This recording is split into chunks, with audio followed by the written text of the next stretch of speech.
Hello दोस्तों, मैं नीतू आपका स्वागत करती हूँ और इस चैनल के माध्यम से हम लोग रिवीजन सीरीज देते हैं जो कि आपका आगामी एग्जाम के लिए काफ़ी लाभदायक सिद्ध होने वाला है। और ये प्रीवियस ईयर प्रश्न है जो कि बीपीएससी टीआरई, टीआरई 1, टीआरई 2 और टीआरई 3 में पूछे गए प्रश्न पत्र हैं।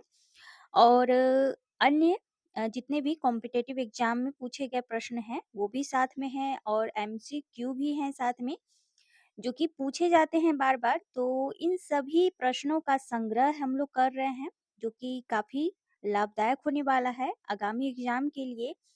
चाहे आप किसी भी एग्ज़ाम का तैयारी कर रहे हैं, हिंदी क्षेत्र से होने वाले PGT, TGT, NET, JRF, KVS, NBS, TET, other जितने भी कॉम्पिटिटिव एग्ज़ाम हैं, टीचर, तो सभी के लिए ये लाभदायक सिद्ध होने वाला है, क्योंकि ये प्रीवियस ईयर प्रश्न भी हैं। आपको समझने का भी इसमें दृष्टिकोण मिलेगा कि किस तरह से प्रश्न पूछे गए हैं अभी तक, और आगे का भी तैयारी आपका अच्छे से होगा।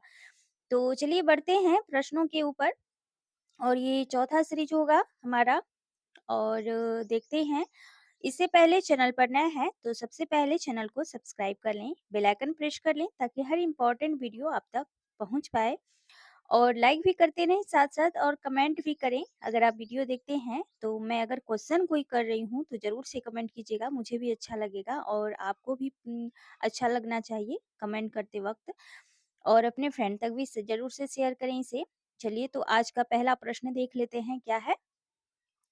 इस सीरीज में अधिकतर व्याकरण के ही प्रश्न मिलेंगे, क्योंकि ये अधिकांश जो 6 टू 8 और 9, 10, 11, 12 में जो व्याकरण पूछे गए हैं, तो और एस्टेट के भी प्रश्न इसमें हैं, तो सभी को मिला-जुला कर यहाँ पर प्रश्न देखने वाले हैं। तो चलिए आज का पहला प्रश्न देखते हैं क्या है। पहला प्रश्न है आज का, जो अधिक बोलता है उसे क्या कहा जाता है?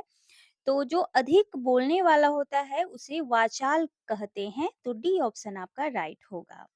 अगला प्रश्न है, स्वप्न का विलोम क्या होता है? तो स्वप्न का विलोम विलोम जो होता है वो जागरण होता है।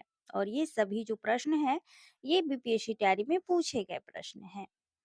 अगला प्रश्न है, अतीन्द्रिय शब्द का आशय है? तो अतीन्द्रिय शब्द का जो आशय है इंद्रियों की पहुंच से बाहर, ठीक है, क्योंकि यहाँ पर अ लगी हुई है तो इसीलिए अति इंद्रिय यानी कि इंद्रियों की पहुंच से बाहर। और ये सभी ऑफिशियल आंसर की के द्वारा बताए गए आंसर हैं, तो अच्छे से देखना है इसे आपको। अगला प्रश्न है, कौन देशज प्रत्यय का उदाहरण नहीं है? यहाँ पर देशज प्रत्यय का उदाहरण पूछा जा रहा है कि कौन सा इसमें है लेकिन कौन सा नहीं है, पूछा जा रहा है आपसे। तो फराटा होगा, ठीक है, अरियल भी होगा, घुमक्कर होगा, लेकिन उच्चतर नहीं होगा। तो सी ऑप्शन आपका राइट है, क्योंकि नहीं पूछा जा रहा है तो ध्यान रखना है। अगला प्रश्न है, किस शब्द में अ उपसर्ग है? देख लेते हैं ऑप्शन क्या क्या है। तो अ उपसर्ग किसमें है वो देखना है। तो अभिमान देख सकते हैं, इसमें नहीं है, अनजान में भी नहीं है, अभाव में है और अवसान में भी नहीं है। तो सी ऑप्शन आपका राइट होगा। चलिए अगला प्रश्न है, उपजाऊ का विलोम है? तो उपजाऊ का जो विलोम होगा वो बंजर नहीं होगा, ऊसर होगा। ध्यान रखना है, ये पूछा गया प्रश्न है। अगला प्रश्न है, जो शीघ्र ही किसी बात या युक्ति को सोच ले उसे क्या कहते हैं? तो उसे प्रत्युत्पत्ति कहते हैं, प्रत्युत्पत्ति कहते हैं। ध्यान रखना है। अगला प्रश्न है, चंद्रिका का पर्याय है? तो चंद्रिका का जो पर्याय है वो क्या है? तो कौमुदी होता है। चंद्रिका का अन्य पर्याय कौमुदी भी होता है।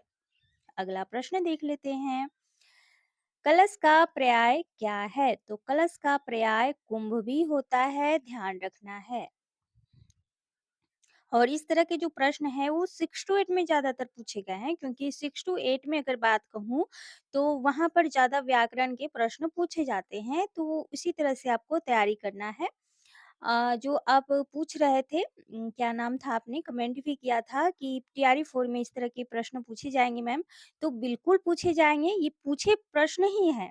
जितने भी प्रश्न पूछे गए हैं, चाहे आपके टीआरई 1 हो, 2 हो या फिर 3rd हो, ये सभी प्रश्न वहीं से पूछे गए हैं। जो जो भी प्रश्न यहाँ पर आप देख रहे हैं ये पीवाईक्यू ही है, तो आपको ध्यान रखना है, ठीक है। चलिए, अगला प्रश्न है, जिसने मृत्यु को जीत लिया है कहलाता है, तो ये कहलाता है मृत्युंजय। थोड़ा-सा यहाँ पर मिस्टेक है, तो थोड़ा-सा ध्यान रखना है, मृत्युंजय। अगला प्रश्न देख लेते हैं, कुटिल का विलोम है, तो कुटिल का विलोम यहाँ पर 2 ऑप्शन है, जटिल है, रूढ़ है। आगे देख लेते हैं अन्य ऑप्शन। अन्य ऑप्शन क्या है? क्या है? तो ऋजु होगा, ठीक है? कुटिल का ऋजु होगा। अगला प्रश्न है कि परुष शब्द का विलोम है, तो परुष शब्द का जो विलोम होता है वो कोमल होता है, ध्यान रखना है। देख सकते हैं कि किस तरह के प्रश्न हैं, सरल है, कठोर है, अपरुष है, कोमल है, तो आपको ध्यान रखना है और इस तरह के प्रश्न ज्यादातर एस्टेट में पूछे गए हैं। चलिए अगला प्रश्न है, आर्द्र का विलोम शब्द है। अब देखिए कि ये जो प्रश्न है टीआरई 2 में पूछे गए प्रश्न है, ठीक है? और 6 टू 8 में पूछे गए हैं, 11 टू 12 में पूछे गए हैं। तो आर्द्र का जो विलोम शब्द है वो है शुष्क, ध्यान रखना है। अगला प्रश्न है, प्रत्यय रहित शब्द बताना है आपको, तो प्रत्यय रहित शब्द मर्मज्ञ, वैज्ञानिक, कृपालु, ये सारे प्रत्यय रहित नहीं है, डी होगा। अनुवाद प्रत्यय रहित है, ठीक है? अनुवाद।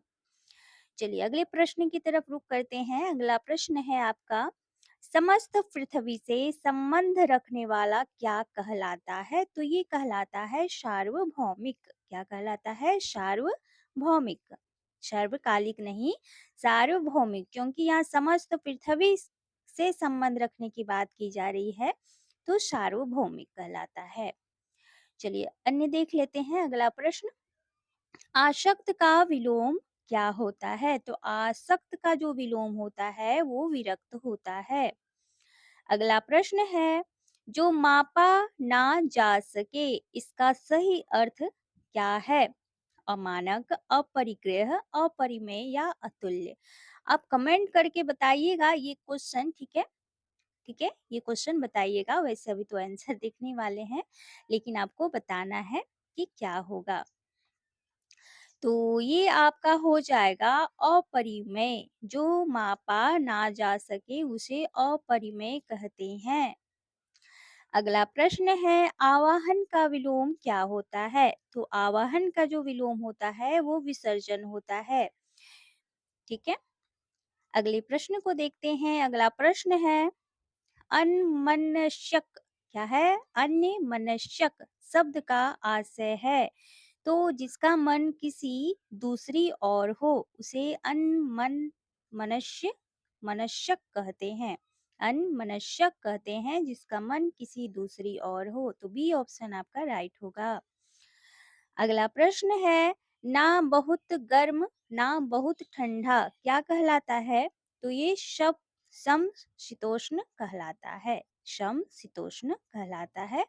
ना बहुत गर्म हो और ना ही बहुत ठंडा हो, मतलब समान हो, तो उसे समशीतोष्ण कहा जाता है। अगला देख लेते हैं प्रश्न क्या है। अगला प्रश्न है, निम्न में से कौन किसके लिए प्रसिद्ध नहीं है? तो किसके लिए?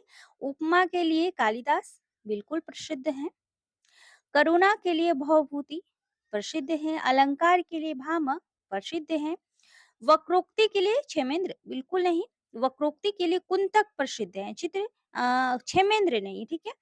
क्योंकि क्षेमेंद्र जो है वो औचित्य के लिए, औचित्य दर्शन के लिए प्रसिद्ध हैं। औचित्य के लिए क्षेमेंद्र जाने जाते हैं क्योंकि इन्होंने औचित्य का सिद्धांत दिया है। अगर कुंतक की बात की जाए तो कुंतक जो है वो वक्रोक्ति सिद्धांत का उन्होंने प्रतिपादन किया है। तो इसीलिए ये ऑप्शन जो है गलत होगा, तो गलत ही पूछा जा रहा है, तो डी ऑप्शन आपका राइट होगा। चलिए अगले प्रश्न को देख लेते हैं क्या है। अगला प्रश्न है आपका, निम्न में से कौन कथन सत्य नहीं है? तो यहाँ देख लें, संस्कृत में 3 वचन होते हैं, ये तो बिल्कुल सही है। हिंदी में 2 वचन होते हैं, बिल्कुल सही है, एक वचन और बहुवचन। हिंदी में 2 लिंग होते हैं, ये भी सही है। संस्कृत में हिंदी की तरह 2 लिंग होते हैं, तो बिल्कुल नहीं, ये गलत है, ठीक है? दोनों की अलग-अलग रीतियां हैं, तो अलग-अलग ही होती हैं। चलिए अगला प्रश्न देखते हैं। कराही से गिरा चूल्हे में आ पड़ा का भाव क्या है? तो एक विपत्ति से छूटकर दूसरी में आ पड़ना, तो ए ऑप्शन आपका राइट है। तो थोड़ा-सा ध्यान रखना है ऐसे प्रश्नों को, क्योंकि पूछी जाती है और पूछे गए प्रश्न हैं।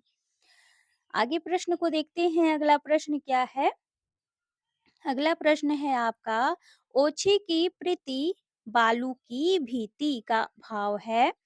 तो बालू की दीवार की भांति ओछे लोगों का प्रेम अस्थायी होता है। सी ऑप्शन आपका राइट होगा। अगला प्रश्न देख लेते हैं, क्या है? अपने मुंह मिट्ठू मियाँ बनना मुहावरा का क्या अर्थ है? तो अपनी प्रशंसा आप स्वयं करना, यानी कि आप अपनी प्रशंसा जब स्वयं करते हैं तो अपने मुंह मिट्ठू मियाँ बनते हैं, ऐसा भावार्थ है या मुहावरा का अर्थ समझिए।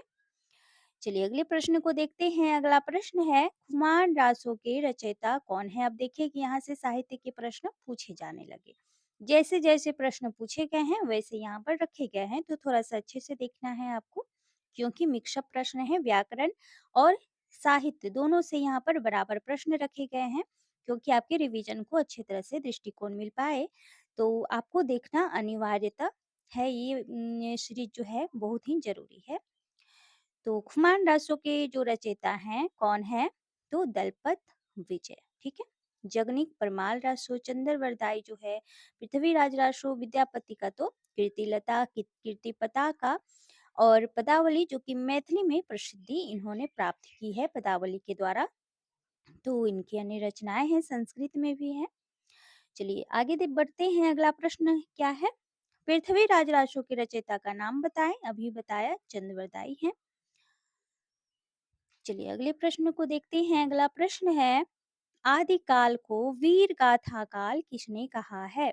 तो आदिकाल को वीर गाथा काल कहने वाले रामचंद्र शुक्ल जी हैं, ठीक है। और आदिकाल किसने कहा है, अगर ये पूछ लिया जाए तो वो कहने वाले हैं हजारी प्रसाद द्विवेदी जी। तो थोड़ा सा ध्यान रखना है। और अगर राहुल संस्कृत्यायन की बात की जाए तो राहुल संस्कृत्यायन ने हिंदी का जो प्रथम कवि माना है वो सरहपाद को माना है, जिसे सरहप्पा के नाम से भी जाना जाता है, या फिर राहुल भद्र के भी नाम से आप जिसे जानते हैं। तो इन्होंने हिंदी का प्रथम कवि जो कि सिद्ध प्रथम कवि भी कहलाते हैं सरहप्पा, तो ध्यान रखना है, इन्होंने माना है उन्हें। आगे प्रश्न देखते हैं। सरहप्पा, देखिए कि सरहप्पा भी मैं अभी जिक्र की हूँ, और देखिए कि प्रश्न भी आ गया कि सरहप्पा का संबंध निम्न में से किससे है? तो ये सिद्ध साहित्य, जैसा कि अभी मैंने बताया। और इनका जो टाइम पीरियड की अगर बात की जाए तो 769 ईस्वी, यानी कि 8वीं सदी के आसपास इनका टाइम पीरियड माना जाता है। और एक जो इनका महत्वपूर्ण जो ग्रंथ है, उस ग्रंथ की अगर बात की जाए तो दोहा कोश है, ध्यान में रखना है। महत्वपूर्ण ग्रंथ है ये दोहा कोश, ध्यान में रखना है। तो सिद्ध साहित्य ए ऑप्शन आपका राइट होगा।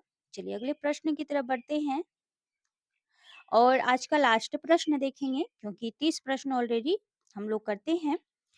तो 84 वैष्णवन की वार्ता किस लेखक की रचना है? तो ये गोस्वामी विठलनाथ जी का है, ठीक है। तो आज हम लोगों में टोटल 30 प्रश्न, जो कि महत्वपूर्ण प्रश्न, धीरे धीरे रिवीजन, ये 500-600 का सीरीज है, टोटल प्रश्नों का सीरीज है, तो सभी करेंगे। और फिर मैं एक साथ जो व्याकरण और हिंदी साहित्य से जुड़ी जो प्रश्न पूछे जाने वाली, किस तरह से प्रश्न पूछे जाएंगे, वो भी मैं सीरीज करवाऊंगी।